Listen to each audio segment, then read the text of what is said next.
There are a lot of things that can happen when gold reaches a record high, but in this particular case, it is personal. I'll explain as we explore.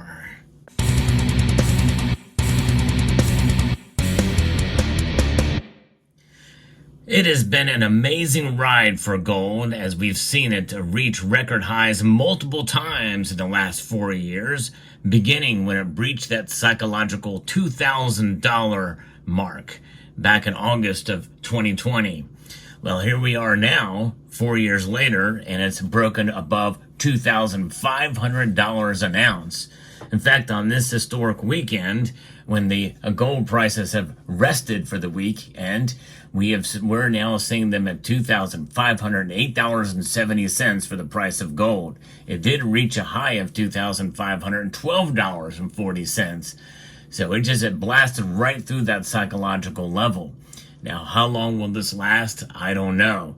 I think we have a lot more upside and more room to move. There is more headroom for gold to climb higher, especially compared to gold.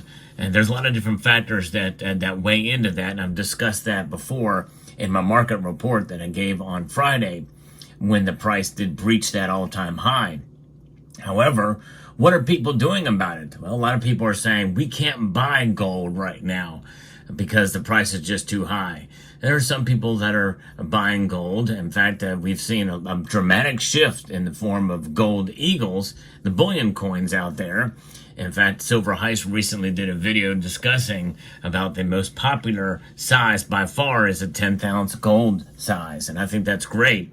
People are still buying gold, even with the premiums as high as they are. Although premiums for fractionals have come down dramatically. But the premiums have also fallen for this kind of gold as well. And that is pre-33 gold. I did a video recently discussing my strategy, and this video is a continuation of that strategy. And this is just it, folks, because if there's ever a time to buy pre-33 gold, this is the time to do it.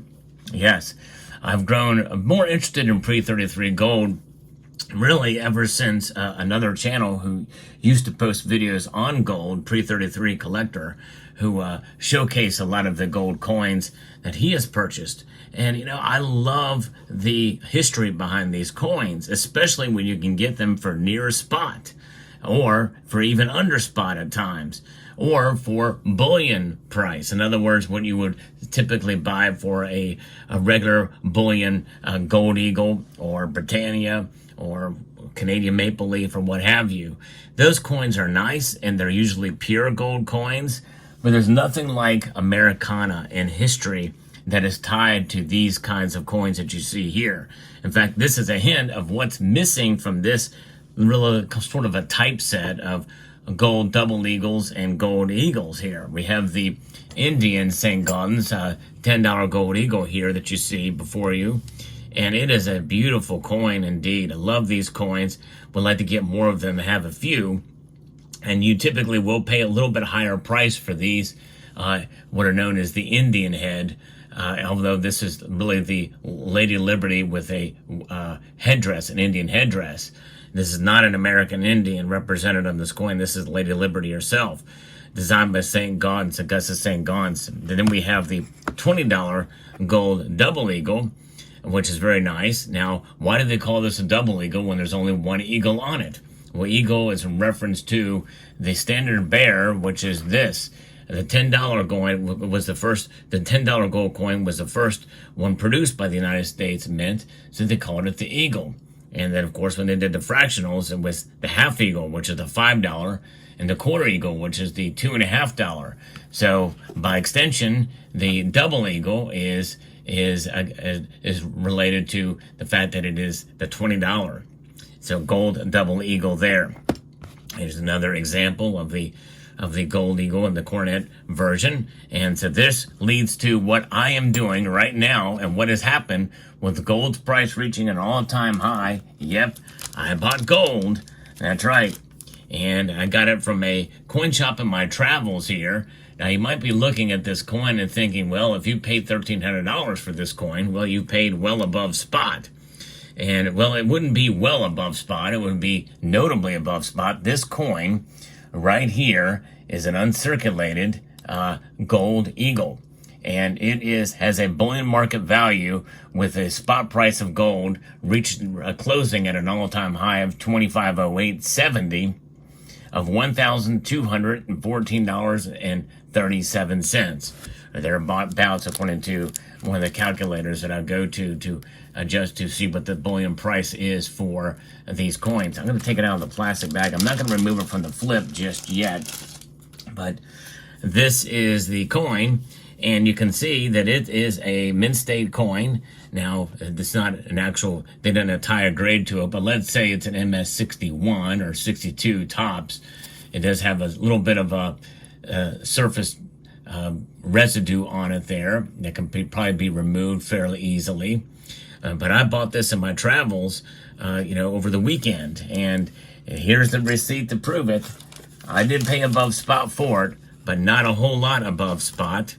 Yes, indeed, $1,250, and so that's $36 above spot, essentially, which is less than what you would pay for a regular bullion coin. Now, this particular local coin shop, we had kind of laughed about the spot price going up so much, and he says, hey, I'm able to sell gold at a really good price. In fact, I couldn't afford to get a 1 ounce piece, but he had a 1 ounce gold eagle for just a couple dollars above spot, and 1 ounce bar there as well too. I was not able to take advantage of that. I kind of wish I would have, but I knew my budget, and I'm trying to save up, and there's other financial obligations that are going on right now, and so therefore I had to kind of be careful with what I'm doing. But the $12.50 is normally what you would pay for a coin like this when spot price is $100 or less for an 1880 gold eagle here. So I feel very honored that I was able to get this coin for $36 above spot for almost a half an ounce. In fact, the actual gold weight of this coin is 0.48375. So just under a half ounce of gold with a beautiful historic design that is well recognized and pre-33 gold. They don't produce these things anymore.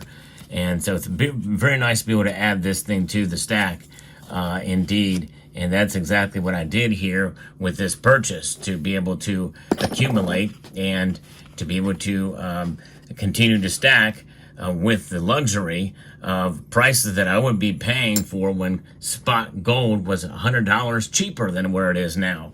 In a normal market, pre-33 gold sells at a premium.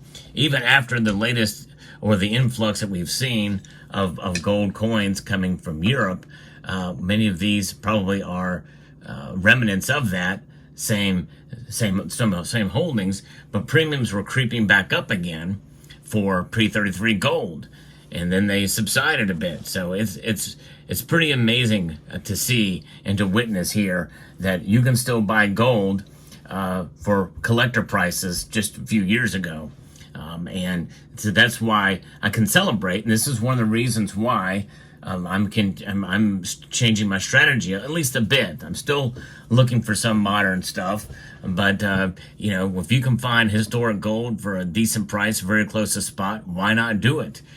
In this market, you got to be agile and shift with the markets. And I'm going to link back to the other video that explains that strategy a bit more down in the comment section, or down at the end screen of this video, rather. So stay tuned for the end screen, and I will discuss that. But that's what's happening. Gold price reaches a record high. Yep, I'm buying, but I'm strategically buying. And this is the kind of thing that I think that is what it means to be a stacker and collector, is to be agile in your buying, because the markets shift, the markets change, and they can change dramatically. And you can take advantage of lower prices when the spot price is high on gold. Believe it or not, it is not unobtainable. There are ways to make it work and make it happen. I never thought I would get to a point now where gold price $2,500 and be able to buy a coin that I would have paid the same amount for just a few years ago, or when spot price was $100 or so less, or even more than that less. So it's just mind-blowing in my view. So to get an uncirculated gold eagle in this market for that price, I'm certainly very, very pleased. And so I want to encourage you, if you are thinking about that gold is too expensive, well, maybe you ought to look at some pre-33 gold options out there, because I think you can probably find some bargains in this market. But let me know what your thoughts are. Pre-33 gold, I think, is one solid way to go if you are a gold buyer these days. Let me know what your thoughts are. I'd like to extend a multitude of gratitude to each and every one of you for taking the time to watch, and to encourage you to please rate, share, comment, and subscribe.